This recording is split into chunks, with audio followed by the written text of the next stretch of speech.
Hello, my dear students. My name is Vikas Sharma and I'm back with matrices topic. Okay guys, आज हम matrix topic करेंगे। 12th class का term 1 का topic है। बहुत ही easy और इम्पोर्टेंट है। इम्पोर्टेंट इसलिए कह रहा हूँ क्योंकि ये फ्री के मार्क्स देकर जाएगा आपको। अच्छे से करना है, बहुत ही इजी है यार। पूरे +2 क्लास में ना यही एक चैप्टर है जो आपको फ्री के मार्क्स देता है, लेकिन अच्छे से करना है, ठीक है? तभी आपको फ्री के मार्क्स देगा और समझ के कॉन्सेप्टों को। चलो सबसे पहले हम ये देखते हैं मैट्रिक्स होता क्या है। General form of matrix. सबसे पहले थोड़ा सा मैं प्रैक्टिकल एग्जांपल दे दूं। मैट्रिक्स क्यों पढ़ रहे हैं हम? मान लीजिए एक प्लेन उड़ रहा है, ठीक है, और उस प्लेन का हमें पता करना है उसकी पोजीशन कहाँ है, उसकी लोकेशन कहाँ है, ठीक है। तो मैं एक तरीके से एक चीज़ बना रहा हूँ, देखो यहाँ पर। आप देखना, वैसे तो रेडार सिस्टम से पता लगता है हमें कि प्लेन की लोकेशन क्या है और बहुत सारी चीज़ें पता लगती है रेडार सिस्टम से, लेकिन यहाँ पर मैं एक छोटी सी क्लू दे रहा हूँ आपको कि कैसे पता लगेगा। इस तरीके से कोई एक प्लेन उड़ रहा है और वो स्टार्ट हुआ एक पॉइंट से, दूसरे पॉइंट पर जाना है उसने। मान लो कोई प्लेन है और वो प्लेन यहाँ से स्टार्ट होता है, ठीक है। मान लो एक प्लेन यहाँ से स्टार्ट हुआ उड़ना, ठीक है, इस तरीके से। ओके गाइस, इस तरीके से आया और वो प्लेन यहाँ पर आके इस तरीके से यहाँ से स्टार्ट होता है और जाता जाता यहाँ पहुँचना है उसने, है ना। ये ए पॉइंट है और ये बी पॉइंट है। सबसे पहले यहाँ से स्टार्ट हुआ और जाता जाता उसकी पोजीशन चेंज होती जा रही है, देखो। तो सबसे पहले वो यहाँ पर आया, फिर यहाँ पर आया, फिर यहाँ पर आया, फिर यहाँ पर आया। अब जैसे वो यहाँ पर आया ना, यहाँ पर इस वाले खन्ने में, इस वाले डब्बे में, इस बॉक्स में, तो अब हमें ये पता करना है कि इसकी एग्जैक्ट पोजीशन क्या है, कहाँ पर है इस वक्त प्लेन। तो आप कैसे करोगे? आप कहोगे सरकार इसका कोई नाम दे दो कंप्लीट का। मैं कहता हूँ ये पूरी रो 1 है, यहाँ से लेकर यहाँ तक पूरी की पूरी क्या बन गई? रो 1 बन गई। ये क्या आपकी रो 2, ये क्या आपकी रो 3। रो तो पता है ना आपको क्या होता है? रो, रो तो सबको पता होना चाहिए। रो का मतलब होता है यानी कि हॉरिजॉन्टल पार्ट। ये हॉरिजॉन्टल होता है, जहाँ पर ये बॉक्स बने हैं उसको रो बोलते हैं, और वर्टिकल पार्ट को क्या बोलते हैं? कॉलम बोलते हैं। तो ये आपके कॉलम्स हैं। ये हो गया कॉलम 1, ये हो गया कॉलम 2, ये हो गया कॉलम 3, ये हो गया कॉलम 4, है ना। इस तरीके से कॉलम 5, कॉलम 6, कॉलम 7। तो अब देखो यहाँ पर कहाँ मिलेगा आपको ये? अगर आप देखो ध्यान से तो ये आपकी रो कौन सी है? 3 रो है। और कॉलम कौन सा है? कॉलम आपका 4th। तो यहाँ पर आपको मिल गया। कुछ इस तरीके से ना हो गया ये, देखो। अगर यहाँ पर रो 4 है और ये कॉलम आपकी रो 3 है, सॉरी, और कॉलम क्या है आपका? कॉलम है आपका 4। तो ये जो पॉइंट मीट कर गया ना, ये वाला पॉइंट, ये होती है उसकी पोजीशन। तो इस प्लेन की पोजीशन क्या है? यहाँ पर है अब। और उस पोजीशन का नाम क्या होगा? रो 3 कॉलम 4। इस तरीके से पोजीशन का मैं नाम दे दूंगा।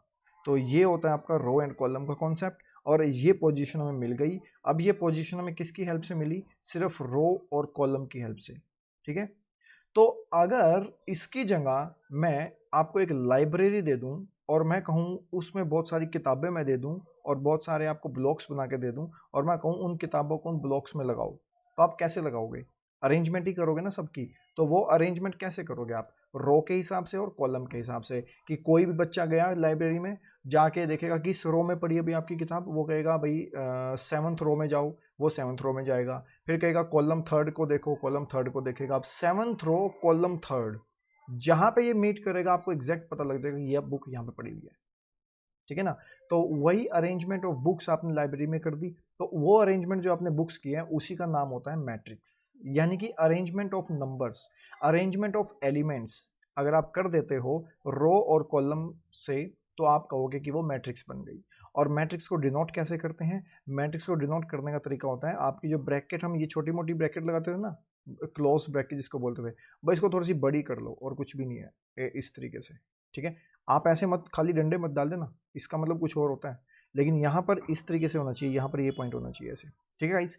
इसको डिनोट हम ऐसे करते हैं। अब इसके अंदर जितने भी आप एलिमेंट डालोगे, वो एलिमेंट कहीं ना कहीं अरेंजमेंट करके ही डालोगे, और उसी एलिमेंट्स को अरेंज करके रो एंड कॉलम में आपकी क्या बन जाती है? एक मैट्रिक्स बन जाती है। जिस तरीके से आप देख पा रहे हो यहाँ पर ये अरेंजमेंट किया गया है और ये आपकी डिनोटेशन ऑफ मैट्रिक्स, ठीक है गाइस। और इस मैट्रिक्स का नाम दे दिया इसने बी, यहाँ पर ये बी मैट्रिक्स है और ये सारे के सारे उसके एलिमेंट्स हैं अंदर। तो इन्हीं एलिमेंट्स की क्या की गई है? अरेंजमेंट की गई है, उसी को बोलते हैं मैट्रिक्स, ठीक है। अब आपको यही पता लग गया मैट्रिक्स हम कैसे यूज करते हैं, कहीं पे भी रेडार सिस्टम में यूज करते हैं इन मैट्रिक्स फॉर्मूले को। दूसरी चीज ये ऑर्डर ऑफ मैट्रिक्स क्या होता है। ऑर्डर ऑफ मैट्रिक्स बताने से पहले मैं आपको छोटी सी एक चीज बता देता हूँ कि हम 12th क्लास में मैट्रिक्स क्यों पढ़ रहे हैं। ये तो मैंने प्रैक्टिकल एग्जांपल दिया था प्लेन वाला। तो अगर आपको बहुत सारी इक्वेशंस दे दी जाए, for example 3x plus 2y plus 3z is equal to 20, और दूसरी दे दी माइनस के 4x माइनस के 3y plus 6z is equal to 10, और दे दिया आपको 2x माइनस के 4y और प्लस के z इज इक्वल टू -30, इस तरीके से दे दी। तो अब मैं पूछूं आपसे कि x, y और z क्या होंगे, मेरे को निकाल के बताओ। तो आप 10th वाली सॉल्व तो नहीं करोगे कि हम जो एलिमिनेशन मेथड यूज़ किया करते थे, बहुत लंबा पड़ जाएगा उससे। तो आप क्या मेथड यूज़ करोगे इसमें जिससे आप x, y और z निकाल सकते हो। बहुत सारे मेथड यूज़ कर सकते हो, 10th वाला भी यूज़ कर सकते हो, ऐसी कोई बात नहीं है। अगर आप 10th वाले यूज़ करोगे तब भी निकल जाएगा। अगर वो यूज़ नहीं करना तो दूसरा उसका यूज़ करने का मॉडिफाई तरीका होता है मैट्रिक्स।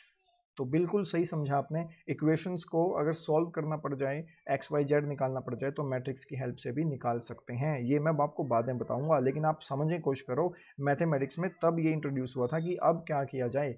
तो ऐसे में हम मैट्रिक्स का सहारा लेते हैं इनके एक्स वाई जेड की वैल्यू निकालने के लिए।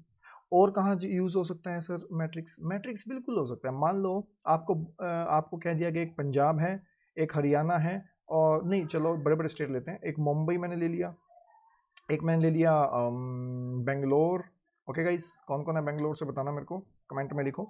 बेंगलोर मैंने लिख दिया, मुंबई लिख दिया, और एक और लिख रहा हूँ मैं बिहार। ठीक है, एक मैंने लिख दिया बिहार। अब मैं कहूँ कि मुंबई में कितनी पॉपुलेशन है, तो आप यहाँ लिखोगे पॉपुलेशन, है ना। मुंबई में पॉपुलेशन बताओ, यहाँ लिख दोगे पॉपुलेशन। मुंबई की पॉपुलेशन है भाई 100, बेंगलोर की कितनी है 50, ठीक है। बिहार की कितनी है, बिहार की है भाई पॉपुलेशन मान लीजिए 60, इस तरीके से कुछ भी बोल दो, मतलब वैसे ही आंकड़ा बता रहा हूँ आपको, 100, 50, 60 ऐसे। अब मान लो 1000 लगा लो, चलो इसको 50,000, 60,000 ऐसे, इस तरीके से, तो ये पॉपुलेशन हो गई। अब मैं कहूँ कि इन जितने भी मुंबई में जितने लोग रह रहे हैं उनकी कमाई कितनी है, मैं कहूँगा बिजनेसमैन जो है उनकी अलग कमाई है, गवर्नमेंट सर्वेंट है उनकी अलग कमाई है। बिजनेसमैन कितना कमाते हैं मंथ का, आप कहोगे सर ये कमाते हैं 20 लाख, है ना।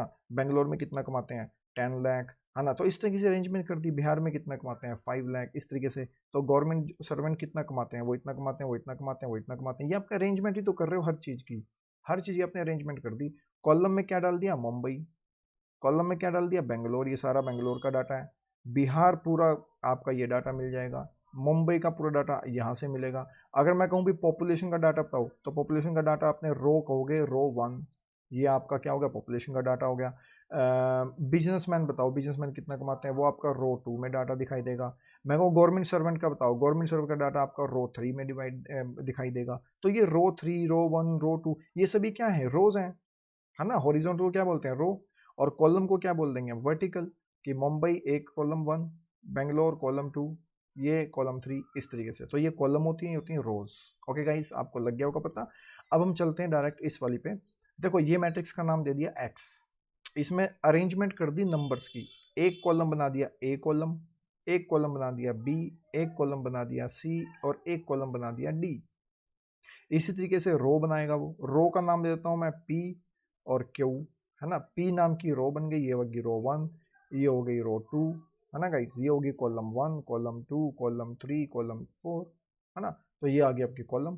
तो इस तरीके से आपने रो सीख लिया, कॉलम सीख लिया, अरेंजमेंट ऑफ नंबर सीख लिया, उसको बोलते हैं मैट्रिक्स। अब बस एग्जाम्पल समझने आपने, जैसे कि वाई, आप इसी डाटा को आप ऐसे भी तो लिख सकते थे। ए बी सी जो आपने कॉलम बनाई है, उस ए बी सी के आप रो भी बना सकते थे, बिल्कुल, ये आपकी रो बन गई। देखो इसी को रो 1, रो 2, है ना, रो 3, रो 4। यहाँ पर रोज कितनी है 4, यहाँ पे रो कितनी थी 2, यहाँ पे कॉलम कितनी है 4, यहाँ पे कॉलम कितने हैं 2, है ना। तो इस तरीके से आपने अरेंजमेंट कर दी। आप देखोगे यहाँ पर एलिमेंट्स कितने हैं टोटल, आप कहोगे ये हैं एलिमेंट्स, 8 एलिमेंट्स हैं, इनमें 8 एलिमेंट्स है टोटल, और इनमें एलिमेंट्स कितने हैं 8। तो 8 एलिमेंट्स की अरेंजमेंट ऐसे भी की जा सकती है और ऐसे भी की जा सकती है। तो वो कैसे पता लगेगा, वो पता लगता है हमें ऑर्डर से, मैट्रिक्स के ऑर्डर से।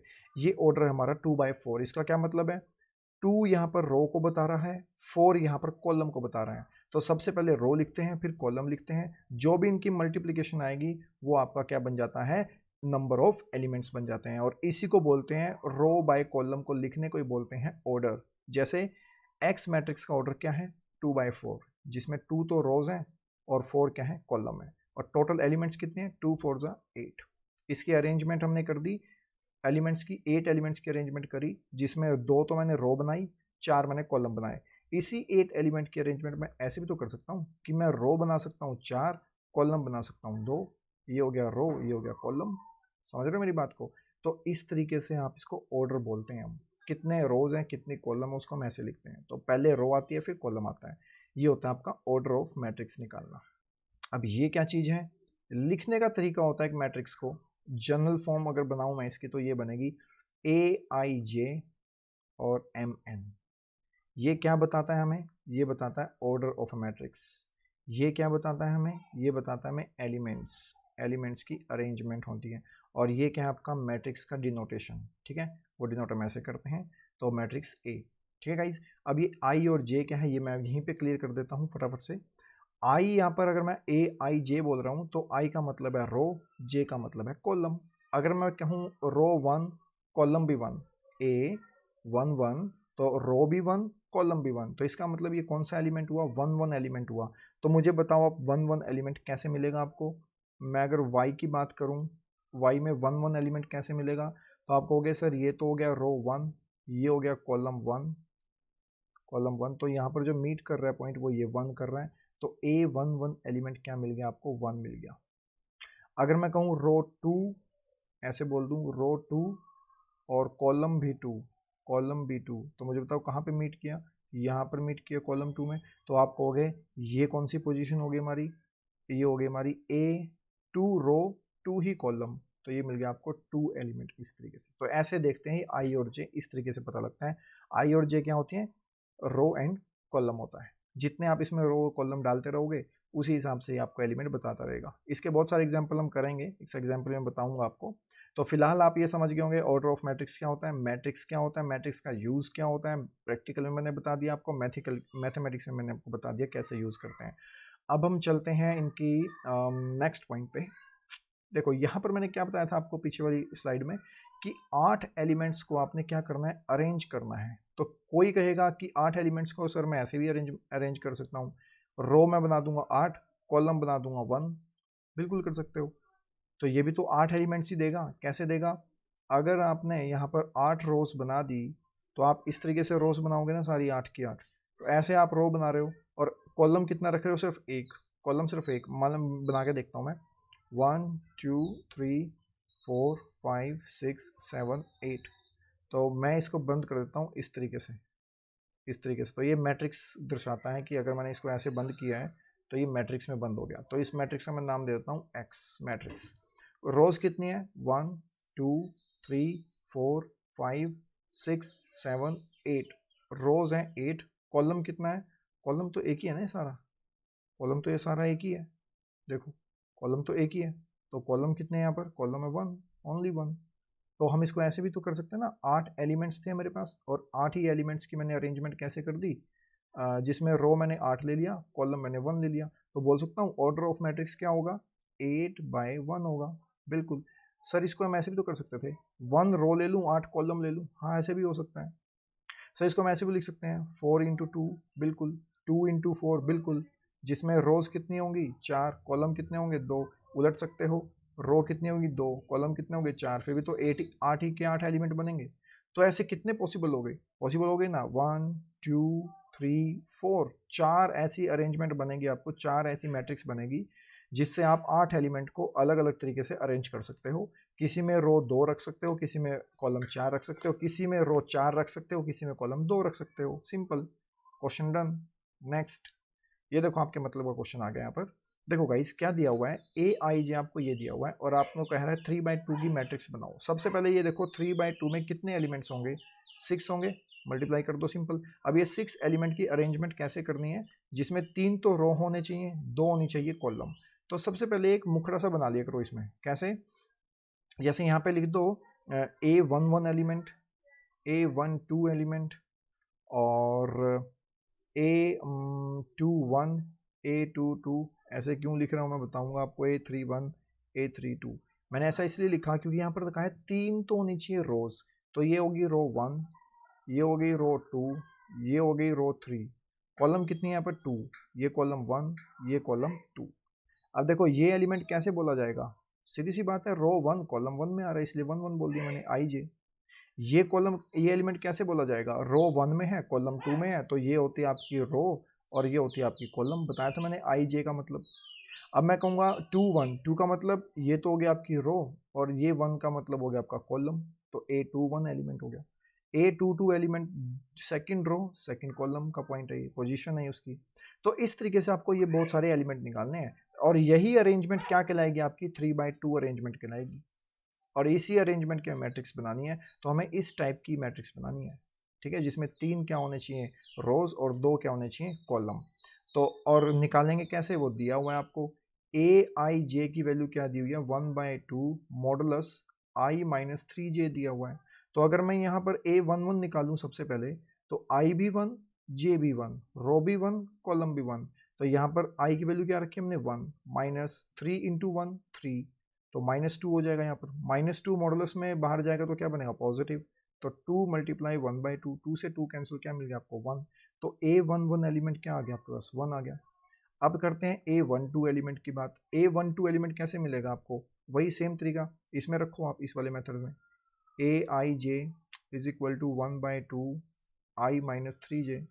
आपने क्या निकालना है, A12 निकालना है। जैसे मैं A12 निकालूंगा तो मेरे को क्या मिलने वाला है, 1/2 1 माइनस 3, जे की जगह 2 रखोगे, 3 2 जा 6 हो जाएगा ऐसे। तो 1 माइनस 6 कितना होता है, -5। -5 इस मॉडुलस है, सॉरी यहाँ पे मॉडुलस है, मैंने ब्रैकेट लगा दी, ये मॉडुलस है। तो ये मॉडुलस को -5 को क्या बना देगा, प्लस का 5 बना देगा, तो +5/2 ये हो गया आपका A12 एलिमेंट।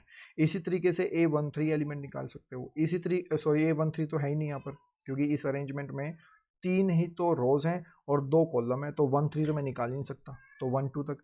फिर मैं नेक्स्ट निकालूंगा A22 का एलिमेंट। A22 में कैसे निकालूंगा, हाफ ऑफ आई माइनस 3 जे, आई कितना है 2 है, 3 इंटू जे कितना है वो भी 2 है, तो 3 2 जा 6 ना हो जाएगा, तो 2 माइनस 6 कितना हो जाएगा, -4 प्लस बना देगा मॉडुलस है, तो 4/2, 4/2 कितना होता है 2 होता है। तो A22 का एलिमेंट कितना आ गया, 2 आ गया। अब इसको अरेंज करना है अपने बाद में, ठीक है। तो इस तरीके से सारे एलिमेंट आप निकाल सकते हो। इसका कंप्लीट क्वेश्चन हम करेंगे, देखो अभी मैं इसको रब कर लेता हूँ। तो देखो जो मैंने निकाला था A11 ये रहा, A12 ये रहा, A21 ये रहा, A22 ये रहा। अब हम निकालेंगे A31। आई की वैल्यू 3, जे की वैल्यू 1, इसमें रख दो भाई बस।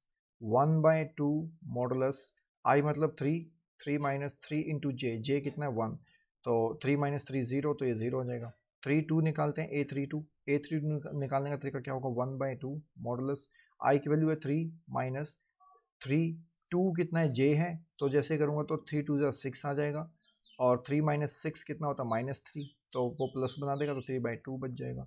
तो आपको सारे एलिमेंट मिल गए। अब आपको अरेंज करना है 3/2 में। 3/2 का मतलब है 3 तो क्या होने चाहिए रोज और 2 क्या होने चाहिए कॉलम। तो आप लिखोगे A11 A12, first row first column, first row second column, बस। क्योंकि कॉलम में 2 ही तक लेने हैं, इसीलिए हम 2 ही तक ही सीमित रहेंगे यहाँ पर, खत्म। अब second row first column, second row second column, A22 का point. Third row first column, third row second column. तो ये इस तरीके से आपकी बनेगी, क्योंकि तीन तीन हमारे पास रोज थे तो हमने रो तो लगा दी 3, 2 हमारे कॉलम थे तो मैं 2 कॉलम तक ही सीमित रखूंगा। तो अब इसको लिखो, A11 क्या निकला था अपना 1 निकला था, A12 क्या निकला था 5/2 निकला था, A21 क्या निकला था हमारा 1/2, A22 हमारा निकला था 2, A31 क्या निकला है 0, A32 क्या निकला है 3/2। ये आपकी नई मैट्रिक्स आ गई, ये आपकी नई मैट्रिक्स आ गई इस तरीके से। और याद करो मैंने पहले क्या बताया था, जनरल फॉर्म मैंने ऐसे नहीं बताई थी आपको, matrix A is will be equal to AIJ और यहाँ पे M क्रॉस N। तो क्या मैं इसको ऐसे लिख सकता हूँ, A is equal to AIJ की जगह मैं क्या लिख सकता हूँ अब, ये सारे एलिमेंट, क्योंकि मैंने AIJ को वैल्यू ये दी हुई थी इसने, इसकी तरह से ये एलिमेंट्स निकलते चले गए सारे। और M और N की जगह क्या दिया हुआ है यहाँ पर 3/2, बस वो वही मैट्रिक्स मैंने यहाँ बनाने की कोशिश करी है, ठीक है गाइस। नेक्स्ट चलते हैं, टाइप ऑफ मैट्रिक्स, कितने टाइप की होती है मैट्रिक्स। सबसे पहले आता है कॉलम मैट्रिक्स। कॉलम मैट्रिक्स क्या होती है गाइस, जिसमें सिर्फ एक कॉलम हो, सिर्फ एक कॉलम। रोज कितनी है हमें नहीं पता, कितनी भी हो सकती है, बस हमें ये पता होना चाहिए कॉलम एक होनी चाहिए वहाँ पर। तो ये कॉलम अगर एक है तो यानी कॉलम मैट्रिक्स। इसी तरीके से रो मैट्रिक्स, रो भी आपकी ए होनी चाहिए, कॉलम चाहे कितनी हो उससे कोई मैटर नहीं करता, हमारे पास रो एक होनी चाहिए। तो देखो यहाँ पर रो एक ही है, कॉलम तो बहुत सारे हो सकते हैं, कोई दिक्कत नहीं है, रो एक ही होनी चाहिए, उसको बोलते हैं हम रो मैट्रिक्स। स्क्वायर मैट्रिक्स क्या होती है? स्क्वायर मैट्रिक्स में रोज एंड कॉलम दोनों इक्वल हो जाते हैं। जैसे हमने कहा था ना m क्रॉस n, तो ये m is equal to n, दोनों इक्वल हो जाएंगे। कैसे? पिछले वाले क्वेश्चन में 3/2 की हमने बनाई थी, अगर ये 3/3 की कह देता तो रो एंड कॉलम सेम, 4/4 की कह दे तो, 2/2 की कह दे तो, ये होती है आपकी स्क्वायर मैट्रिक्स। और स्क्वायर का मतलब क्या होता है? ऑल साइड्स आर इक्वल, तो यहाँ पर आपकी रोज भी इक्वल होनी चाहिए और कॉलम भी इक्वल होनी चाहिए, उसको बोलते हैं हम रो मैट्रिक्स। देखो ये मैट्रिक्स कौन से ऑर्डर की है? आप कहोगे 3/3 ऑर्डर की है। 3/3 ऑर्डर क्यों? 3 तो इसमें रोज हैं और 3 ही क्या है इसमें कॉलम है, तो 3/3 ऑर्डर, इसीलिए इसको क्या बोल देंगे? स्क्वायर मैट्रिक्स बोल देंगे, तो that is called square matrix. उसके बाद चलते हैं डायगोनल मैट्रिक्स। डायगोनल मैट्रिक्स कौन सी होती है? आपको डायगोनल तो मिलेंगे, देखो इसको डायगोनल बोलते हैं हम, ये सारे डायगोनल ही है ना। जैसे रेक्टेंगल में स्क्वायर में डायगोनल होते हैं, वैसे डायगोनल फाइंड आउट करो, ये सारे डायगोनल है।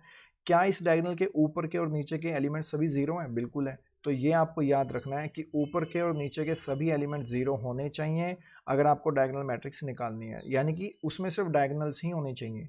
डजंट मैटर कि डायगोनल क्या हो सकते हैं, रियल नंबर हो सकते हैं, कुछ भी हो सकता है, वो एक अलग बात है। तो यहाँ पर डायगोनल मैट्रिक्स का मतलब है जिसमें सिर्फ डायगोनल हो, बाकी सभी एलिमेंट जीरो हो। स्केलर मैट्रिक्स क्या होती है? स्केलर मैट्रिक्स वो मैट्रिक्स होती है जिनके जो डायगोनल्स है ना वो सेम होने चाहिए। डायगोनल्स क्या होने चाहिए? सेम होने चाहिए। डायगोनल्स क्या होने चाहिए? सेम होने चाहिए। डायगोनल मैट्रिक्स तो होगी ये, लेकिन यहाँ पर डायगोनल क्या होने चाहिए? सेम होने चाहिए।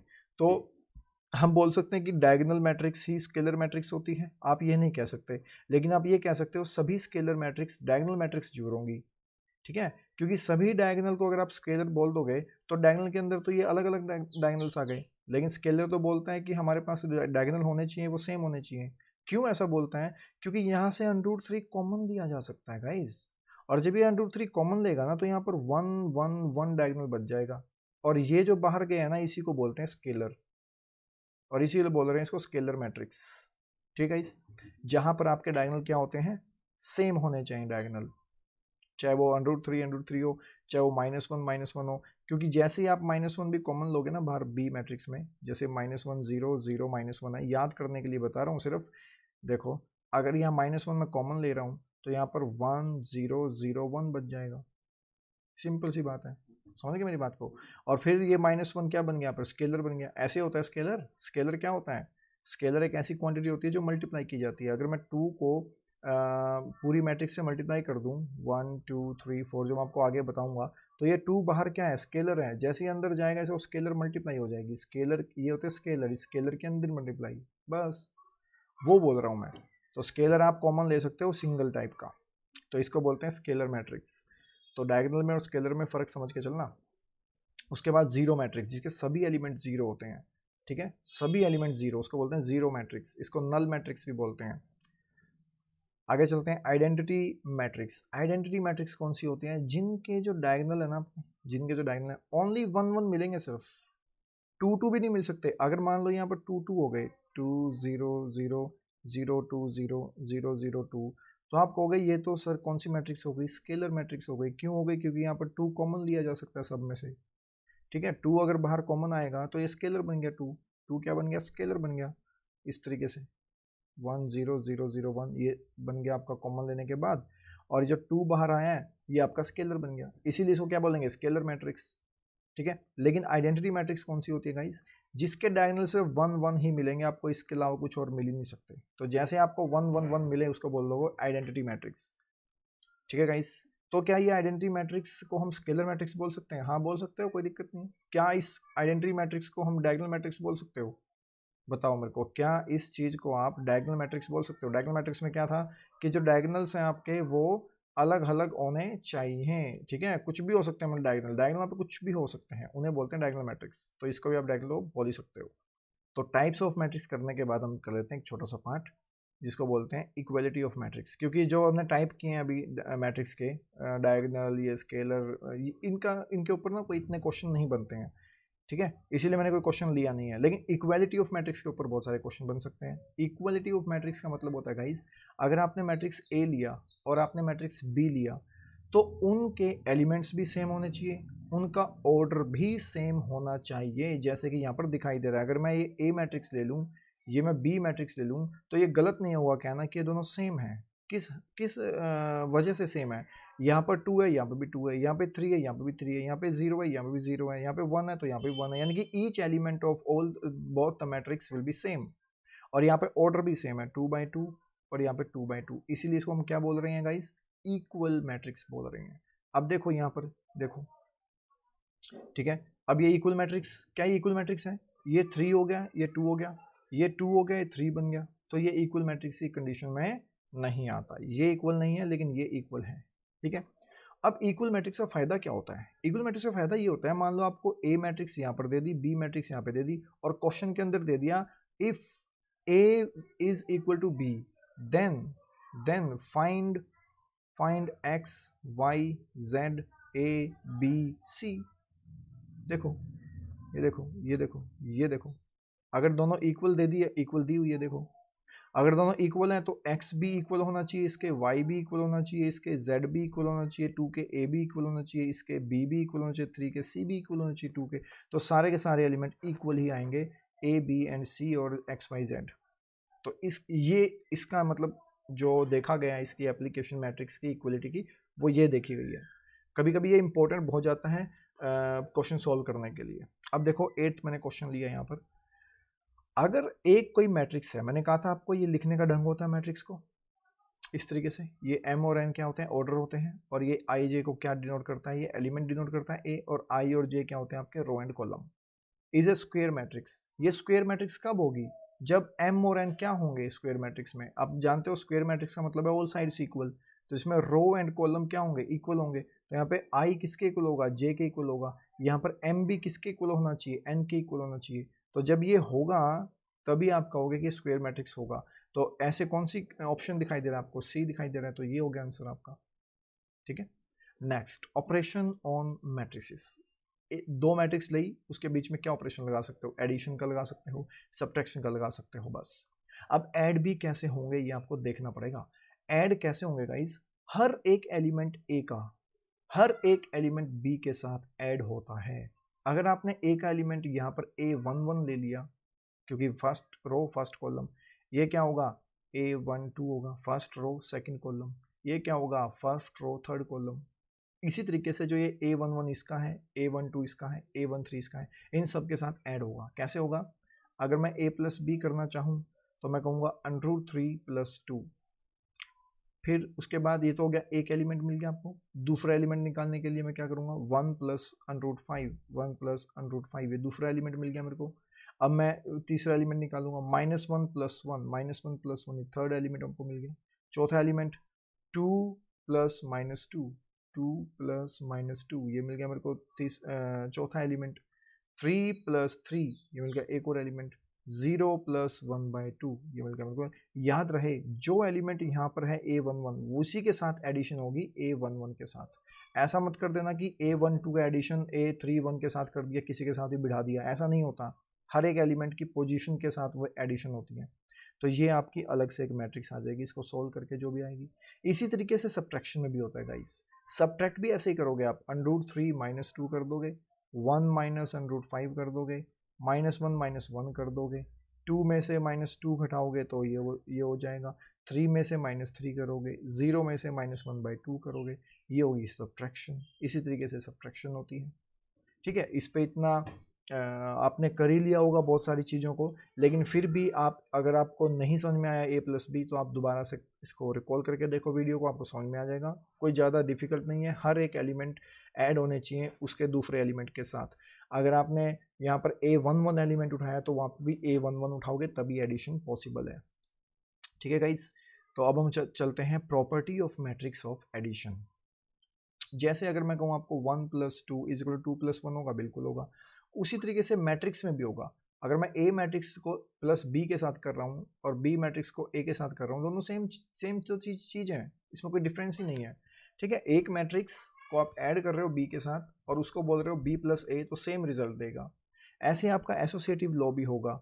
एसोसिएटिव लॉ में क्या होता है? a + b + c, यहाँ ब्रैकेट लगाई, तो a + b + c, यहाँ ब्रैकेट लगाई। जब कर तो सारी ऐड ही रहे हैं ना, इसमें कोई दिक्कत नहीं है, कर तो सारा ऐड ही रहे हैं, तो एसोसिएटिव प्रॉपर्टी भी इसमें एग्जिस्ट करेगी आपकी, किसमें?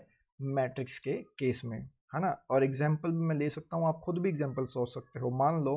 मान लो एक मैट्रिक्स ले रहा हूँ यहाँ पर 1 2 3 4, बी मैट्रिक्स ले रहा हूँ मैं यहाँ पर 5 6 7 8, और जब मैं दोनों को ऐड करूँगा ए प्लस बी करूँ या बी प्लस ए करूँ तो सभी एलिमेंट ऐड होंगे। सबसे पहले 1 प्लस 5 6, इसका जो आंसर आएगा ए प्लस बी का वो आएगा 6। फिर 2 प्लस 6 8, 3 प्लस 7 10, 4 प्लस 8 12। फिर मैं b प्लस ए करूँगा, पहले b का एलिमेंट लूँगा 5, फिर मैं a का एलिमेंट लूँगा 1, 5 प्लस 1 6, फिर वही 6 प्लस 2 8, 7 प्लस 3 10, 8 प्लस 4 12। दोनों मैट्रिक्स क्या आ रही है, सेम आ रही है। तो मैं ये कहने की कोशिश कर रहा था। अगर मैं इसमें एक और मैट्रिक्स ऐड कर दूँ सी, इसमें भी कर दूँ एक और मैट्रिक्स सी, और यहाँ पे ब्रैकेट लगा दूँ और इसकी यहाँ पे ब्रैकेट लगा दूँ, तो कोई फर्क थोड़ी ना पड़ेगा। इस सभी ऐड ही तो कर रहे हैं हम, ये तो आप 10th से पढ़ते आ रहे हो, कॉम्यूटेटिव और एसोसिएटिव। तो मैट्रिक्स में भी वही पार्ट होता है। एडिशन के केस में कोई दिक्कत नहीं होती, सब्ट्रैक्शन और मल्टीप्लिकेशन में दिक्कत होती है। एग्जिस्टेंस ऑफ एडिटिव आइडेंटिटी देख लेते हैं, कई बार क्वेश्चन पूछ ले जाते हैं। एग्जिस्टेंस ऑफ एडिटिव आइडेंटिटी यानी कि अगर एक मैट्रिक्स में मैं जीरो मैट्रिक्स, ये जीरो मैट्रिक्स का सिंबल है, ऐड करता हूं तो 0 प्लस ए मेरे को क्या देगा, ए ही देगा। इसका मतलब ए मैट्रिक्स ले लेता हूँ 1 2 3 4, मैंने ये ले ली 2/2 की। जीरो मैट्रिक्स का मतलब क्या होता है, इसके सारे एलिमेंट जीरो होंगे, तो मैं ये 0 0 ले लेता हूँ इस तरीके से। तो जैसे मैं इन दोनों को एडिशन करूँगा यहाँ पर इस तरीके से 0 प्लस ए लिखूंगा, तो ए क्या है मेरे पास, ए है मेरे पास 1 2 3 4। जब मैं इनको ऐड करूंगा तो गाइस क्या आएगा, 1 प्लस 0 में कुछ भी ऐड करेंगे तो 1 ही रहेगा ना। 2 प्लस 0 2, 3 प्लस 0 3, 4 प्लस 0 4। तो इसी तरीके से ए ही मैट्रिक्स आपको मिलेगी, आपको ए 1 2 3 4 इस तरीके से। ठीक है, ये जीरो मैट्रिक्स थी, ये ए मैट्रिक्स, ये जीरो मैट्रिक्स, ये ए मैट्रिक्स। तो इस तरीके से मैंने आपको कह रहा हूँ। तो ये होता है आपका existence of identity, additive identity. ठीक है, तो जीरो इज, तो आपको जो जीरो मिल रही है ना, यानी कि ए में मैं क्या ऐड करूँ ताकि मेरे को ए ही मिल जाए, तो बड़ी सीधी सी बात है, जीरो ऐड करोगे तो ये आइडेंटिटी बन गई जीरो। ठीक है, पहचान बन गई ना कि ए में क्या ऐड किया जाए, जीरो ऐड कर दो। ठीक है, आइडेंटिटी ऐसे कर दो जीरो, ताकि आपको ए ही मिलता रहे, उसको बोलते हैं एडिटिव आइडेंटिटी। तो ये zero is a additive identity. अब चलते हैं एग्जिस्टेंस ऑफ एडिटिव इनवर्स। मुझे एक बात बताओ, मैं ए में क्या ऐड करूं जिसकी वजह से मेरे को जीरो मिल जाए। आप कहोगे सिंपल माइनस ए, आप कहोगे सिंपल माइनस ए क्या है मेरे पास, ए तो है आपके पास 1 2 3 4। तो इसमें मैं क्या ऐड करूं, सीधी सी बात है, इसमें आप ऐड करोगे -1 -2 -3 -4। जैसे आप इसको करोगे 1 -1 0, 2 -2 0, 3 -3 0, 4 -4 0, जीरो ही बनेगा ना, एटलीस्ट 0 0 0 0, एट लास्ट आपको जीरो ही मिलने वाला है। तो यही चीज़ मैंने यहाँ पे बोली आपको कि ए में मैं क्या ऐड करूँ कि जीरो मिल जाए, माइनस ए ऐड करोगे तो माइनस ए क्या बन गया आपका, एडिटिव इनवर्स आइडेंटिटी बन गई है। एडिटिव इनवर्स आपका मिल चुका है, माइनस ए मिल चुका है आपको। तो इस तरीके से होता है एडिटिव इनवर्स, ये आप पढ़ते आ रहे हो शुरू से, इतनी दिक्कत नहीं होनी चाहिए। एक क्वेश्चन लगा लेते हैं हम, ए आपको मैट्रिक्स दिया ये, बी में आपको मैट्रिक्स दिया ये वाली, find the matrix x such that, आपको ये क्वेश्चन दी गई है। ठीक है, तो सबसे पहले क्या किया हुआ है 2a, पहले 2a निकाल लें हम, यानी कि मल्टीप्लाई कर दो 8 0 4 -2 3 6। मल्टीप्लाई कैसे होती है, ये इसको बोलते हैं स्केलर और इसको बोलते हैं मैट्रिक्स। स्केलर की मैट्रिक्स के साथ मल्टीप्लिकेशन होगी, जैसे मैं बोलता हूँ एडिशन भी हर एक एलिमेंट के साथ होती है, सब्ट्रैक्शन भी हर एक एलिमेंट के साथ होती है, वैसे ही गाइस स्केलर मल्टीप्लिकेशन भी सबके साथ होगी। इस 2 की मल्टीप्लाई मैट्रिक्स के हर एक एलिमेंट के साथ होगी, कोई बचना नहीं चाहिए। जैसे 2 8 जा 16, 2 0 0, 2 4 जा 8, 2 इंटू -2 -4, 2 इंटू 3 6, 2 इंटू 6 12। ये आपको मिलने वाला है 2a। तो ये आपको मिल गया 2a। अब क्या निकालना है हमें, अब निकालना है 5b, यानी कि b मैट्रिक्स को 5 से मल्टीप्लाई करूंगा, 2 4 -5 और -2 2 1। तो जैसे ही मैं 5 को मल्टीप्लाई करूंगा तो हर एक एलिमेंट के साथ मल्टीप्लाई करूंगा। 5 इंटू 2 10, -10 20 10, 5 इंटू -5 -25, 5 इंटू 1 5, इस तरीके से हो गया। ये आपको मिल गया 5b। अब इक्वेशन क्या है हमारे पास, इक्वेशन है हमारे पास 2a plus 3x is equal to 5b।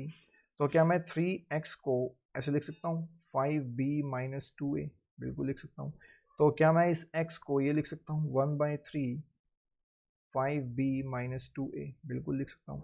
तो देखो पहले 5b क्या निकली थी हमारी, 5b निकली थी हमारी 10, 20, -25, -10, 10, 5, और इसको मैंने क्या करना है, माइनस करना है 2a से। 2a क्या निकली थी हमारी 16, 8, 6, 0, -4, 12 निकला था, ऐसे निकला था। तो हाँ, और ये 1/3 बाद में हम इसको मल्टीप्लाई करेंगे, बाद में करेंगे, सबसे पहले हम इसको सोल्व कर लेते हैं। 10 - 16 -6, -10 -0 -10, 20 -8, 20 -8 करोगे तो ये हो जाएगा माइनस का प्लस का 12। 10 माइनस, देखो ये माइनस है और ये भी माइनस है, प्लस हो जाएंगे। तो 10 माइनस माइनस प्लस, तो 10 + 4 14, -25 माइनस का 6, तो -25 - 6 -31, 5 - 12 माइनस का 7, तो ये आपको मिल गई। इसको किससे मल्टीप्लाई करना है हमें, 1/3 साथ के साथ चला हुआ था, तो लिखोगे 1/3, ये x की वैल्यू आ गई। अब 1/3 को जब मैं अंदर मल्टीप्लाई करूंगा तो सभी एलिमेंट के साथ करूंगा, जैसे -6 × 1/3, 3 से 6 कैंसिल, -2 बच गया। ऐसे -10 / 3 आ जाएगा, माइनस प्लस का 12 / 3 आ। ओके गाइस, तो ये हमने क्वेश्चन सॉल्व कर लिया, x ऐसे निकलता है। नेक्स्ट क्वेश्चन करते हैं। ओके सॉरी, टॉपिक है ट्रांसपोज ऑफ मैट्रिक्स। ट्रांसपोज हम कैसे करते हैं ये भी हम देख लेते हैं। देखो ट्रांसपोज आप जानते हो, मान लो आपको ए मैट्रिक्स दी है, कोई भी एक मैट्रिक्स दी है, मान लो 1 2 3 4 5 6 7 8 9, आपकी रोज हैं, ये रो हैं सारी, है ना, और ये आपकी कॉलम है, ये आपकी कॉलम है। ट्रांसपोज का मतलब होता है कि आपकी रोज को कॉलम बना देना, कॉलम की रो बना देना, यानी कि रो तो बन जाएगी कॉलम और कॉलम बन जाएगी रो, ठीक है, उसको बोलते हैं ट्रांसपोज। वही नहीं करते हम, देखो ट्रांसपोज 2 + x = 3 है मान लो, और मैं कहूँ x को ट्रांसपोज कर दो। ट्रांसपोज का मतलब वहां लेकर जाओ, अगर ये प्लस में है तो वहां जाके किस में हो जाएगा, माइनस में, तो वही तो होता है ट्रांसपोज। सेम यहाँ पर मैट्रिक्स में भी ट्रांसपोज होता है, वो होता है सिर्फ रो को कॉलम में चेंज कर देना, कॉलम को रो में चेंज करना। यहाँ पर रो क्या दिखाई दे रही है आपको, ए की 1 2 3, वो कॉलम बन जाएगी 1 2 3। यहाँ पर सेकंड रो क्या है 4 5 6, यहाँ पे ट्रांसपोज करने के बाद 4 5 6 कॉलम बन जाएंगी।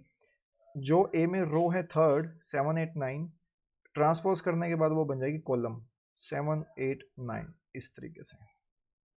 आई होप कि आपको समझ में आ गया होगा, इतना लंबा चौड़ा कोई कॉन्सेप्ट नहीं है यहाँ पर, ठीक है। आई और जे था जो, वो जे आई बन जाएगा। m × n था, ऑर्डर भी चेंज हो जाएगा, n × m हो जाएगा वो ऑर्डर, है ना, क्योंकि रो और कॉलम चेंज हो गई तो सब कुछ चेंज होगा ना। देखो यहाँ पर इस वाले पार्ट में देख सकते हो, ये है ए आपका, ये है रो, ये रो ही तो है सारी आपकी, और ये आपका कॉलम, ये कॉलम। ऑर्डर देखो 3/2 है। जैसे ही मैं रो को कॉलम में चेंज कर दूंगा तो रो क्या है मेरे पास 3 5, कॉलम बन जाएगी 3 5। रो क्या है मेरे पास √3 1, ये वाली रो है, इसको मैं कॉलम में लिख दूंगा, ये कॉलम में लिख दूंगा ऐसे, ठीक है गाइस। इसी तरीके से थर्ड रो है ये, इसको बना दूंगा मैं थर्ड कॉलम। तो यहाँ पर कॉलम कितनी बन गई, अब 3 कॉलम बन गई और रो रह गई 2, तो ऑर्डर भी चेंज हो गया इसका।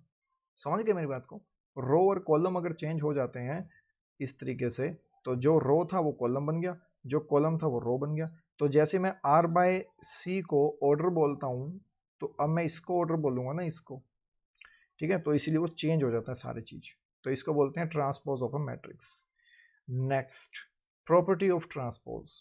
मान लो आपके पास एक मैट्रिक्स है 1 2 3 4 5 और ये 6 में कर देता हूँ, ठीक है, कि क्या ऑर्डर है इसका, इसका ऑर्डर है आपका 2/3। मैं इसको ट्रांसपोज कर रहा हूँ, ट्रांसपोज करने पर देखो जो रो थी आपकी वो कॉलम बन जाएगी, यहाँ पर कॉलम बन जाएगी ये 1 2 5, यहाँ पर भी ऐसी जो रो है वो कॉलम बन जाएगी 3 4 6। ऑर्डर क्या हो गया देखो, 3 क्या बन गई आपकी रोज और 2 क्या बन गई कॉलम, ऑर्डर भी चेंज हो गया। मैं अगर दोबारा से ट्रांसपोज कर दूं इसको, दोबारा से फिर ट्रांसपोज कर दो, तो सिंपल सी बात है, यहाँ इस रो को मैं दोबारा कॉलम में लिखूंगा, यहाँ पर यहाँ कॉलम में लिखूंगा 1 3, सेम वही ना आ जाएगा 2 4 5 6, सेम वही ना आ गई मेरे पास ए मैट्रिक्स, सेम ए मैट्रिक्स ना आ गई, देखो ध्यान से। तो इसका मतलब ए ट्रांसपोज का ट्रांसपोज किसके लिए होता है, ए के इक्वल होता है, याद रखना। और अगर मैं ए प्लस बी का पूरे के ऊपर ट्रांसपोज लगाता हूं तो इसका मतलब होता है A transpose plus B transpose. ठीक है, इस तरीके से होगा ये, याद रखना इस पॉइंट को। ठीक है, पहले अगर आपको ए मैट्रिक्स दी है, आपको बी मैट्रिक्स दिया है, और आपको कहा गया है कि दोनों का एडिशन करके ट्रांसपोज निकालो, तो आप दोनों तरीके से निकाल सकते हो। या तो पहले उसको सम करके फिर उसको ट्रांसपोज कर दो, या फिर पहले ए को ट्रांसपोज करो, फिर बी को ट्रांसपोज करो, और फिर उसको ऐड करो, कुछ भी ऐसे हो सकता है। अगर मैं कहूँ आपको मल्टीप्लीकेशन में थोड़ा अलग होगा, ए बी जो है वो ट्रांसपोज होगा किसमें, बी ट्रांसपोज ए ट्रांसपोज में, याद रखना। ये मल्टीप्लीकेशन में थोड़ा सा अलग होता है, मैं आपको मल्टीप्लाई बताऊंगा कैसे होती है। ये होता है आपका स्केलर, स्केलर पे कोई फर्क नहीं पड़ता। अगर मैं कहूँ 2 × ए मैट्रिक्स 2 3 4 5, और मैं इसका पूरे का ट्रांसपोज कर दूं इस ए मैट्रिक्स का, तो इस 2 का थोड़ा ट्रांसपोज होगा, 2 तो 2 ही रहेगा हर जगह, तो इसीलिए 2 तो चलता रहेगा हर जगह। ट्रांसपोज सिर्फ मैट्रिक्स का होता है। अब हम बात करते हैं symmetric and skew symmetric matrices की। सिमेट्रिक और स्क्यू सिमेट्रिक मैट्रिक्स बहुत ही इंपॉर्टेंट है, और मैं आपको ये बता दूं यहीं से आपके क्वेश्चन आने वाले हैं। पीछे जो था वो तो एक मतलब ये लगा लो कुछ भी नहीं था वो, ठीक है, बस ठीक है हमने बेसिक पढ़ लिया, बहुत है। लेकिन जो क्वेश्चन उठेंगे वो सिमेट्रिक और स्क्यू सिमेट्रिक से ही उठेंगे, और कहीं से नहीं उठेंगे, मैं आपको बता देता हूँ। या फिर इनवर्स सिमेट्रिक से इससे मैट्रिक्स से उठेंगे। ठीक है, यहीं से क्वेश्चन उठने की संभावनाएं हैं गाइस, याद रखना इस चीज को। सिमेट्रिक और स्क्यू सिमेट्रिक पूरी अच्छी तरह से कर लो। अगर ए का ट्रांसपोज ए के इक्वल आ जाए तो हम उसको बोलते हैं सिमेट्रिक मैट्रिक्स। सिंपल सी बात है, ठीक है, सिंपल बात है बिल्कुल। अगर ए का ट्रांसपोज ए के इक्वल आ जाए तो हम उसको बोलेंगे, जैसे मैंने बताया था आपको ए ट्रांसपोज का ट्रांसपोज कैसे ए के इक्वल आया था, है ना।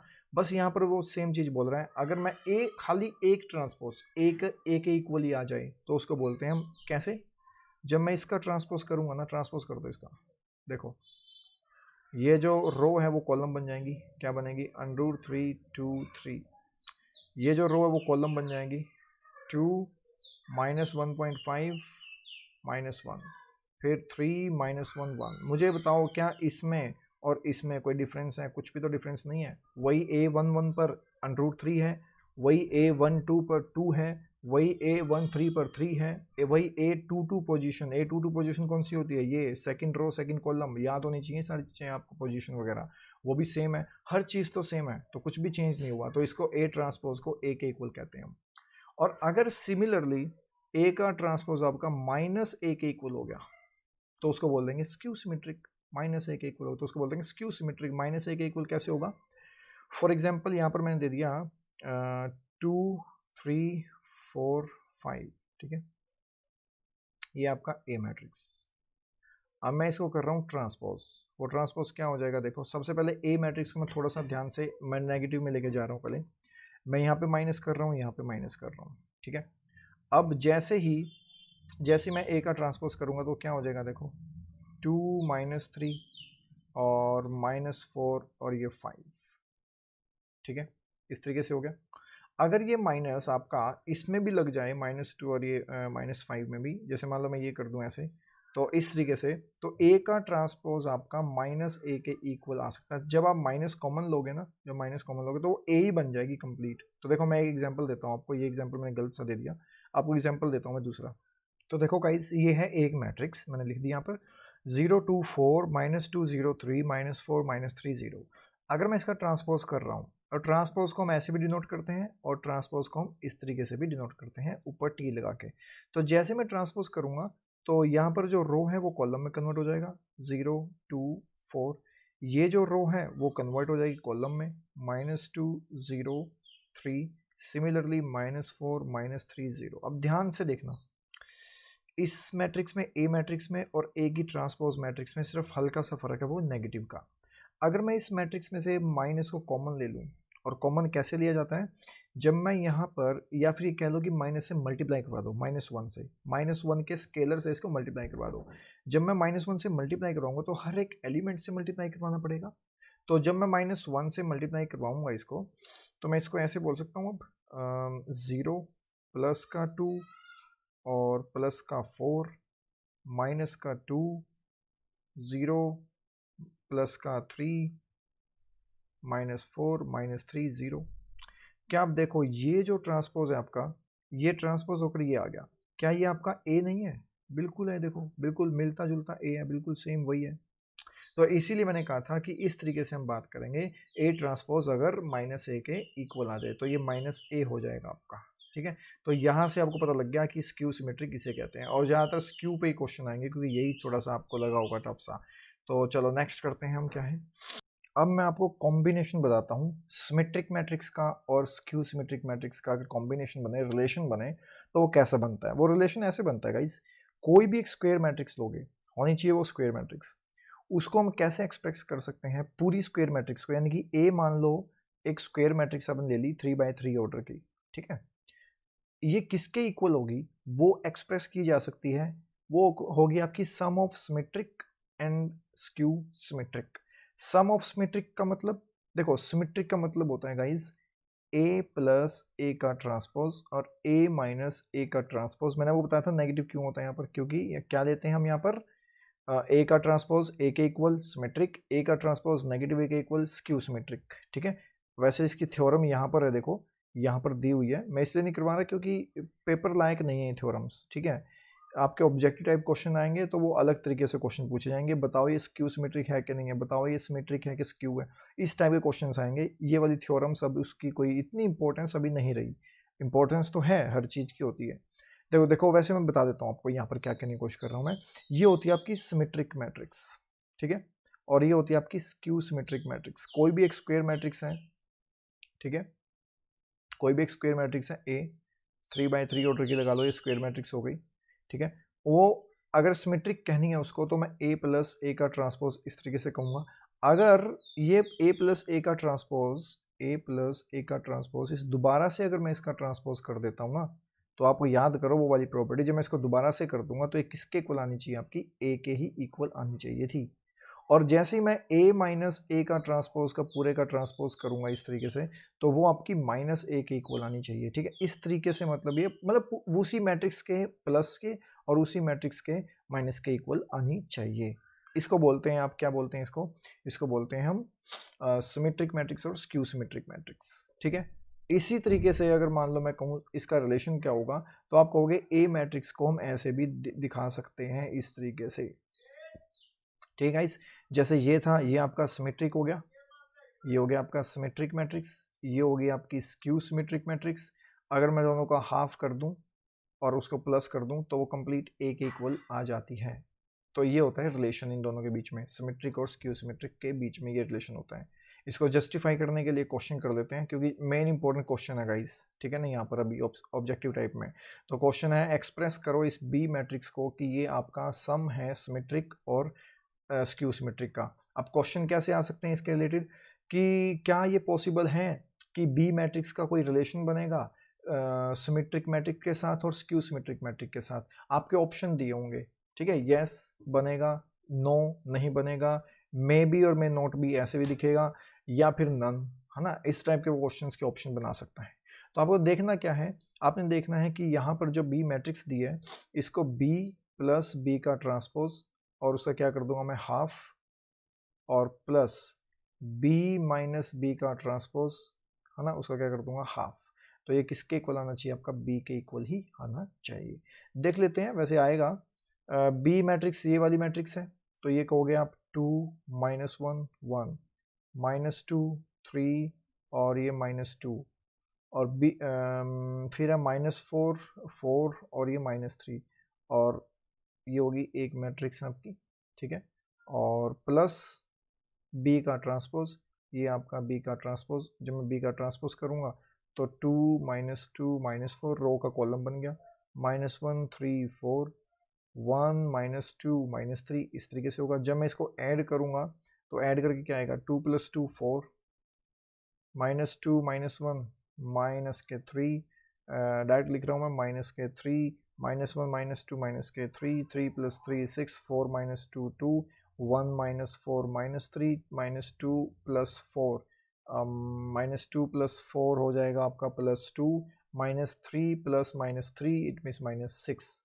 तो ये मिल गई आपको क्या, एक मैट्रिक्स, और इसका कि मैं अभी क्या करने वाला हूँ, एक पार्ट बच गया आपका हाफ, तो मैं इसको कर दूंगा हाफ। जैसे मैं करूँगा, अभी मत करना हाफ इसको, और फिर आप कर लो बी माइनस बी का ट्रांसपोज। अब इसमें से माइनस भी कर दो, इसमें से इसको क्या कर दो, माइनस कर दो। वो क्या आएगा वो देख लेते हैं, हाफ ऑफ, इस पार्ट को मैं अलग से लिख रहा हूँ नीचे, फिर उसके बाद मैं दोनों को ऐड करूँगा। तो देखो गाइज, बी माइनस बी का ट्रांसपोज आ गई ये चीज़, ठीक है, और यहाँ पे हाफ। अब मैं क्या करूँगा, इसको और इस पार्ट को मैं ऐड कराने वाला हूँ, ठीक है, दोनों को ऐड करूँगा।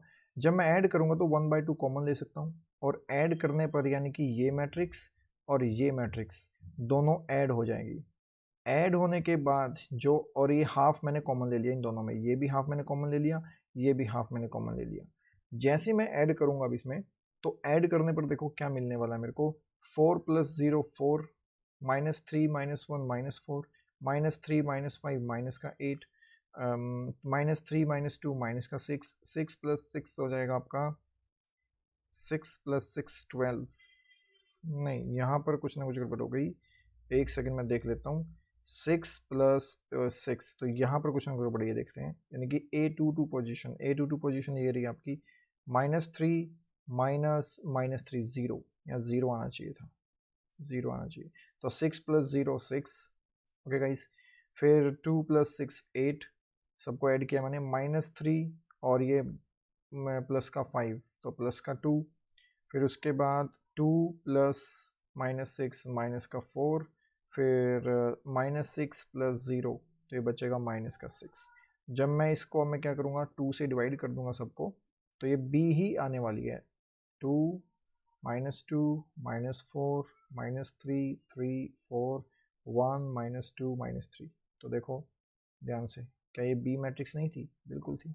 बस इसी टाइप का क्वेश्चन आएगा आपके स्क्यू और सिमेट्रिक में, ज़्यादा नहीं आ सकता। देखो ये पूछ रखा है, अब क्या ये स्क्यू सिमेट्रिक है, क्या ये सिमेट्रिक है, इस टाइप के क्वेश्चन आएंगे आपके पेपर में।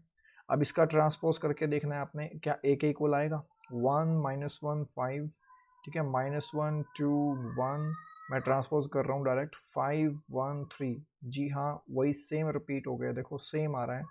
अब इसमें करके देख लेते हैं, ए का ट्रांसपोज करोगे तो -a के इक्वल आएगा, क्या देखते हैं। पहले हम ट्रांसपोज करेंगे तो एक 0 1 -1, फिर -1, मैं रो का कॉलम बना रहा हूँ, ठीक है, और फिर 1 -1 0। तो देखो ध्यान से, ये -1 है, यहाँ पर +1 है, ये -1 है, यहाँ पे +1 है। अगर माइनस मैं कॉमन ले लूँ, या माइनस से 1 से मल्टीप्लाई करवा दूँ सबको, तो ये जब -1 से मल्टीप्लाई करूँगा तो -1 × 0 0 ही रहेगा, -1 × -1, तो ये हो जाएगा प्लस का 1, माइनस का 1 इंटू में 1, तो हो जाएगा -1, ऐसे ऐसे -1 0 प्लस का 1 +1 -1 0। अब देखो ये मैट्रिक्स आपकी कंप्लीट ए मैट्रिक्स है, जिसके साथ क्या लग गया, माइनस लग गया, तो ये हो गया आपकी स्क्यू सिमेट्रिक मैट्रिक्स। आपको पता करना था ये स्क्यू सिमेट्रिक है कि नहीं है, ठीक है। नेक्स्ट चलते हैं हम इन्वर्स मैट्रिक्स के ऊपर। इन्वर्स मैट्रिक्स बहुत ही इंपॉर्टेंट है, ये इसमें से एक क्वेश्चन पक्का फंसेगा कि इन्वर्स निकालो, और मैं कहूँगा कि मैट्रिक्स में से क्वेश्चन आएगा तो यहीं पे क्वेश्चन डालेगा एग्जामिनर कि इन्वर्स निकालो। इन्वर्स कैसे निकलता है, मान लो ए मैट्रिक्स है आपके पास 1 2 2 -1, मैं आपको डायरेक्ट मेथड बता रहा हूँ करने का गाइस, कॉन्सेप्ट भी वही रहेगा जो मैं बताऊंगा आपको, ठीक है, क्योंकि उस पर फिर टाइम वेस्ट होता है, आपको कॉन्सेप्ट करने की जरूरत नहीं है, अभी तो आपको क्वेश्चन लगाने हैं फटाफट से। तो देखो जब मैं इसका इन्वर्स निकालूंगा तो मैं कैसे निकालूंगा, सबसे पहले मैं क्या देखूंगा, इन्वर्स निकालने के लिए मैं a = a इंटू आइडेंटिटी में करूंगा। क्यों करूंगा ऐसा आइडेंटिटी, मैंने अभी तक आपको मल्टीप्लाई करना नहीं सिखाया ना, तो मल्टीप्लाई करना मैं आपको अभी बता देता हूँ। मान लो a = 1 2 3 4 है, और b = आपका 1 0 0 1 है, और मैं कर रहा हूँ यहाँ पर a b यानी कि मल्टीप्लीकेशन, तो यानी कि 1 2 3 4 मल्टीप्लीकेशन 1 0 0 1। ये जो रो होती है, ये वाली रो, ये पूरी की पूरी रो मल्टीप्लाई करवानी पड़ती है हमें कॉलम 1 के साथ और कॉलम 2 के साथ। जैसे ही मैं R1 को कॉलम 1 से मल्टीप्लाई करूंगा, R1 को कॉलम 2 से मल्टीप्लाई करूंगा, तो मेरे को एक एलिमेंट मिलेगा A11, यहाँ से मेरे को मिलेगा A12, देखो सीरीज भी बन रही है 1 1 A11, रो 1 कॉलम 2 A12 एलिमेंट, तो A11 एलिमेंट निकालने के लिए मेरे को R1 की कॉलम 1 से मल्टीप्लाई करनी है और हर एक एलिमेंट के साथ मल्टीप्लाई करनी है। जैसे 1 इंटू 1 1, 2 इंटू 0 0, तो बचेगा क्या? देखो मैं यहाँ पे करके दिखा रहा हूँ आपको।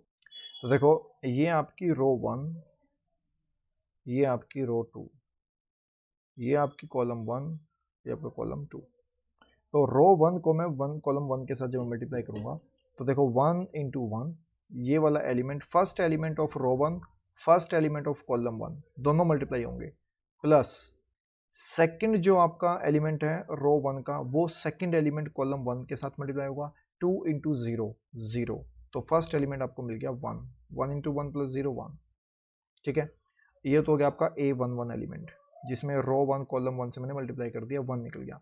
अब मैं निकाल लूंगा A12 एलिमेंट। जैसे मैं 12 एलिमेंट निकालूंगा तो कैसे निकालूंगा? R1 है यहाँ पर, कॉलम क्या है 2, तो कॉलम 2, तो R1 क्या है मेरे पास 1 2, और कॉलम 2 क्या है मेरे पास 0 1 0 1। तो दोनों की मल्टीप्लाई कैसे होगी? 1 की मल्टीप्लाई पहले फर्स्ट एलिमेंट के साथ 1 इंटू 0, प्लस फिर सेकेंड एलिमेंट की सेकेंड एलिमेंट के साथ 2 इंटू 1, तो यानी कि 1 इंटू 0 0 प्लस 2 इंटू 1 2, तो रिजल्ट आएगा 2। ऐसे आपने निकालनी है अब A13 का। A13 का मतलब है रो 1 कॉलम 3, तो R1 क्या होगा आपके पास? सॉरी 1 3 तो है ही नहीं ना यहाँ पर, तो 2 1 मैं निकालूंगा 2 1, यानी कि कॉलम 2 रो 2 कॉलम 1। जब मैं रो 2 लूंगा तो रो 2 क्या है मेरे पास 3 4, और कॉलम 1 क्या है मेरे पास? कॉलम 1 है 1 0। ठीक है, तो जैसे इसकी मल्टीप्लाई करूंगा मैं, तो यहाँ पर 3 से मल्टीप्लाई होगी 1 की, 3 इंटू 1 3, प्लस 0 4 इंटू 0 0, तो लास्ट मिलेगा 3 आपको। अब लास्ट एलिमेंट रह गया आपका करना, वो है A22।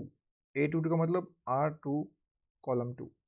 अब जैसे मैं मल्टीप्लाई करूंगा इसको, मैं पहले R2 निकाल लूंगा। R2 क्या मेरे पास 3 4, कॉलम 2 क्या मेरे पास 0 1, तो मल्टीप्लाई करेंगे तो 3 इंटू 0 0, प्लस 4 इंटू 1 4, टोटल आएगा 4। तो ये आपको मल्टीप्लाई करके आंसर मिलने वाला है, वो मिल जाएगा आपको।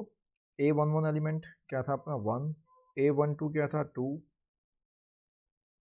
A21 क्या था 3, और A22 क्या था 4। तो इस तरीके से होती है मल्टीप्लिकेशन, और आपको आती भी होगी। देखो अभी तक तो टर्म 1 का एग्जाम बिल्कुल पास में है, तो मल्टीप्लिकेशन तो आपको आनी ही चाहिए। एक रूल बता देता हूँ बस मल्टीप्लाई करने का फटाफट से, कि अगर मान लो कोई ऑर्डर आपको दिया हुआ है m क्रॉस n, और दूसरी मैट्रिक्स का भी ऑर्डर आपको दिया है n क्रॉस p, ठीक है, तो ये एक मैट्रिक्स A है, ये एक मैट्रिक्स B है। जब आप मल्टीप्लाई करवाओगे तो याद रखना इसका कॉलम और इसका रो दोनों सेम होने चाहिए। दैट इज वेरी क्लियर, दोनों सेम होने चाहिए। और जब तभी पॉसिबल हो सकती है मल्टीप्लिकेशन, अदरवाइज पॉसिबल नहीं हो सकती। तब आपको जो नेक्स्ट मैट्रिक्स मिलेगी मल्टीप्लाई करके, वो मिलेगी m इंटू पी, ये वाली। ठीक है, इस ऑर्डर की मिलेगी। कैसे कह रहा हूँ मैं? जैसे ये ऑर्डर है, आपका कोई मैट्रिक्स दे दी 3/2 ऑर्डर, और एक और दे दिया आपको मैट्रिक्स 2/2 ऑर्डर, तो आपने देखना है इसका कॉलम और इसकी रो, फर्स्ट वाले की कॉलम और इसका रो दोनों सेम है। अगर ये सेम है तो जो नेक्स्ट मैट्रिक्स मिलेगी ना आपको मल्टीप्लाई करके, वो मिलेगी 3/2, यानी कि 6 एलिमेंट्स होंगे जिसमें, और इन 6 एलिमेंट की अरेंजमेंट करनी है आपको, जिसमें 3 तो होंगे रोज 1 2 3, और 2 होंगे कॉलम 1 2 कॉलम, इस तरीके से होंगे। तो A11 A12 A21 A22 A31 A32, इस तरह के एलिमेंट आपको मिलने वाले हैं। इस तरीके से देखना होता है मल्टीप्लिकेटिव। ठीक है गाइस, तो ज़्यादा ना इसमें जाते हुए तो मैं आपको कंप्लीट करवाता हूँ अभी इन्वर्स कैसे निकाला जाता है, क्योंकि मैंने इंपॉर्टेंट पॉइंट ही मैं लेकर आया हूँ, ताकि इस शॉर्ट 1 में है और फटाफट से आपकी मैट्रिक्स रिवाइज भी हो जाए, इस हिसाब से लेकर आया हूँ। और ये बहुत ही इंपॉर्टेंट है, इन्वर्स निकालना पक्का आएगा आपके पेपर में। तो देखो जब मैं ए की मल्टीप्लिकेशन मान लो 1 2 2 -1 है, जब मैं इसकी मल्टीप्लाई आइडेंटिटी से करवाऊंगा 0 1, ये आइडेंटिटी मैट्रिक्स होती है, आपको पता है आइडेंटिटी मैट्रिक्स क्या होती है? जिसके डायगोनल 1 1 हो, बाकी सब 0 हो। जब मैं इसकी मल्टीप्लाई करवाऊंगा इस रो 1 की इस कॉलम 1 के साथ, तो 1 इंटू 1 1, 2 इंटू 0 0, तो 1 बच गया। फिर 1 इंटू 0 0, 2 इंटू 1, ये बचेगा आपका 2, फिर सेकेंड रो की कॉलम 1 के साथ 2 इंटू 1 2 इंटू 1 2 2 प्लस -1 इंटू 0 0 तो 2 बचेगा। फिर -1 इंटू 0 0 -1 इंटू -1 तो देखो ले देके आपको ए ही मिल गया। तो यानी कि ए की मल्टीप्लाई मैं आइडेंटिटी के साथ करता हूँ तो कोई फर्क नहीं पड़ता, आपको ए ही मिलने वाला है आंसर में मल्टीप्लिकेशन के बाद। तो इसीलिए मैं एक इक्वेशन लिख रहा हूँ यहाँ पर, वो लिख रहा हूँ A matrix will be equal to A into identity. ठीक है गाइस, अब मैं इस ए को ट्रांसपोज कर देता हूँ, यहाँ ले जाता हूँ इसको, मैं इस ए के ट्रांसपोज को मैं यहाँ लेके जाऊंगा। जब मैं यहाँ लेके जाऊंगा तो ये इनवर्स में चला जाएगा उस साइड और इसको बोल देंगे आइडेंटिटी। तो इसका मतलब ये हुआ कि यहाँ पर जो ये इनवर्स आ गया, यही इनवर्स हमें निकालना है। अब ये कैसे निकलेगा, किस तरीके से करना है, वो मैं अभी आपको बता देता हूँ। तो देखो a is equal to A identity होती है, कोई फर्क नहीं पड़ेगा, a मिलेगा आपको। अगर मैं a को उस साइड ले जाऊँ तो a का inverse is equal to identity होता है, तो ये ट्रांसपोज होकर वहाँ जाकर a का इनवर्स बन जाता है। तो अब आपने यही सोचना है कि a is equal to A identity है और यहाँ पे आपका 1 2 2 -1 है और इज इक्वल टू ये आपका क्या है 1 2 2 -1 है और ये यहाँ पर आपकी आइडेंटिटी 1 0 0 1।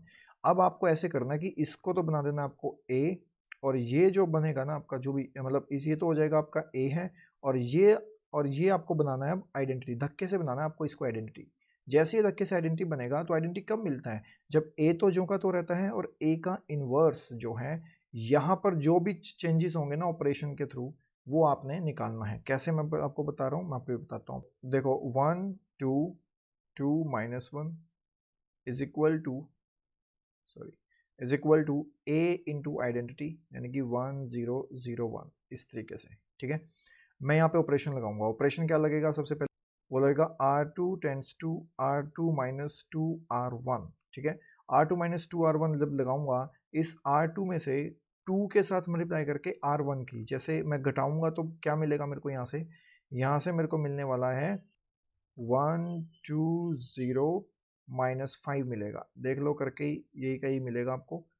R2 में से जब मैं 2 R1 बताऊंगा और यहाँ चेंजेस होगा वो इस तरीके से 1 0 -2 1। ठीक है, फिर मैं एक और ऑपरेशन लगाऊंगा यहाँ पर R2 टेंड्स टू -1/5 R2 और सॉरी R1। ठीक है, R2 इस तरीके से जब मैं करूँगा तो फिर से मेरे को इसमें अप्लाई करना पड़ेगा। अप्लाई करूँगा तो मेरे पास एक नई मैट्रिक्स खुल के आएगी और यही ऑपरेशन इसमें भी अप्लाई होगा। ठीक है, नेक्स्ट वीडियो में कंप्लीट आपको डिटेल में बता दूंगा अगर आपको ये नहीं समझ में आता है तो। ये इंपॉर्टेंट क्वेश्चन है इसलिए करवा रहा हूँ। तो यहाँ पर जब अप्लाई करेंगे तो अप्लाई होगा आपका, वो मिलेगा आपको अप्लाई करके। देखो ये अप्लाई किया मैंने जब, तो ये मिल गया आपको, है ना। इसको अप्लाई करने के बाद दोबारा से इसके ऊपर फिर से मैं अप्लाई करूँगा ये ऑपरेशन और वो मिलेगा मेरे को यहाँ पर 1 0 0 1। मुझे आइडेंटिटी मिल गई और ये मिल गया मुझे ए के साथ साथ। तो ये ए और ये होता है ए का इनवर्स, तो ए इंटू ए का इनवर्स किसके इक्वल होता है, आइडेंटिटी के। तो आपको इनवर्स क्या मिल गया, इनवर्स मिल गया आपको ये पार्ट। तो इसका इनवर्स क्या मिला आपको, ये मिलेगा कंप्लीट मैट्रिक्स। तो इसको बोलते हैं इनवर्स निकालना। नहीं समझ में आया मेरे को कमेंट लिखो, मैं आपको दोबारा एक नई वीडियो बनाऊंगा इसी इनवर्स के ऊपर और मैं आपको बताऊंगा जरूर नेक्स्ट वीडियो में कि इनवर्स क्या होता है। कोई बात नहीं, नहीं समझ में आया तो आपको, तो मैं नेक्स्ट वीडियो में आपको बताऊंगा डिटेल में कि इनवर्स कैसे निकालते हैं। पक्का क्वेश्चन उठेगा यहाँ से एक। Okay guys, thank you so much.